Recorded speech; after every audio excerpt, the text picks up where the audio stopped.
Hey, welcome back. Sorry for the delay, been really busy. But today we're going to talk about the BBC production, The Stalls of Barchester. Now, you may remember that at the very end of 1970, we had a BBC production called Robin Redbreast. That was part of the A Play for Today series. And this is not a part of A Play for Today. Instead, this is the first entry in A Ghost Story for Christmas, a series that put out one short film per year from 1971 until 1978. So this is the very first one. This one's from 1971. Stalls of Barchester take place in the fictional city of Barchester, England. It doesn't really exist. This short film was based on a story that was written in 1910 called The Stalls of Barchester Cathedral. And Barchester is a fictional city that was originally created by a different author. I think his name was Anthony Trollope, or maybe it was Andrew Trollope, and I might be saying his last name incorrectly. But he wrote a series of stories that were set in the fictional county of Berkshire, and Barchester was the capital or the county seat of Berkshire. So anyway, a place doesn't really exist, but if you didn't know, every city in England has a cathedral, and they're these glorious, large, multi-hundred-year-old towering stone structures. I've been to many of them myself. Because there is no separation of church and state in England, they have a state-run cathedral in each city. So anyway,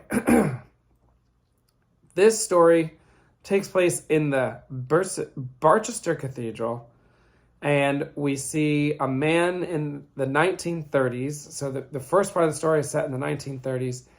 He goes into the cathedral, and it's his job to organize all of the literary works held in the library of the cathedral.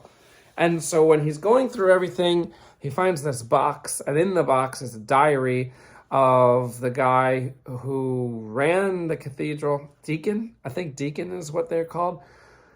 He ran the cathedral 50 years prior, which would put us back in the 1880s. So then most of the main story takes place in the 1880s, because the 1930s beginning is kind of just the frame of the story. Then if we go back into the 1880s, we see a guy who's kind of in charge of the cathedral. Basically, the cathedral's haunted. It doesn't go that deep. It's a 45-minute short film, probably was an hour long. Actually, I don't think BBC did commercials back then, and I'm not sure if they do commercials now. But it's BBC, if you didn't know, is a TV channel that is run by the government. So it's kind of like PBS here, except there it's the main TV channel. There's at least 4 BBC channels now. This was shown on BBC One, which is the main BBC channel. I think there's at least 4 now. I think before the 60s, there was only 1, and then in the 60s, they put out BBC Two. They renamed the original on BBC One.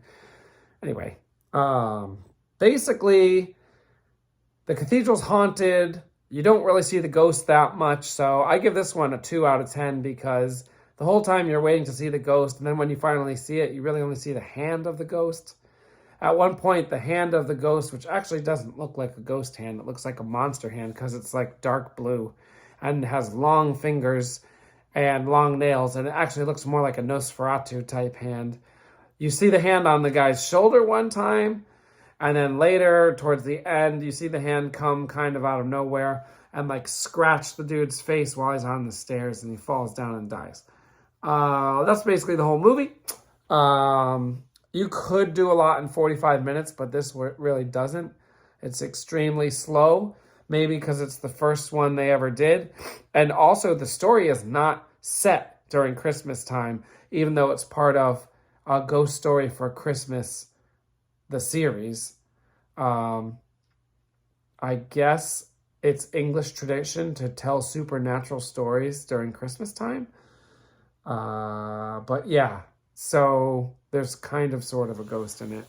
What you're seeing here on the screen is, I think it's a DVD release. Yeah, I think this is DVD art. They released two of them together. One's the Stalls of Barchester, and then one is A Warning to the Curious. I assume A Warning to the Curious is the one that came out the next year, or at least later. And up here it says, classic ghost stories, classic adaptations from the BBC. So that's basically it. We're going to have one of these a year because this was put out December 24th, Christmas Eve, I think at 11 p.m., 1971. So once it was over, it was Christmas morning. It's just kind of a cool idea. Maybe the later ones will get better. This one was extremely slow, extremely tame. You did see the guy get his face scratched, but that's about it. And unnecessarily framed by other people finding the diary, because that took up a large chunk of the 45 minutes. Like at least 10 of the minutes are the people just looking for the diary and then reading the guy's story. So overall, not that interesting. Sorry you had to wait 2 weeks for that. I've got, I think 5 movies left from 1971, and then we get to move on to 1972. The last 5 are all done by renowned directors. So I'm trying to go through each of their previous films, which of course takes a while. But all 5 of what we have left are like bigger mainstream movies and not just little random things like this. So hopefully they'll be interesting, and we'll see you next time.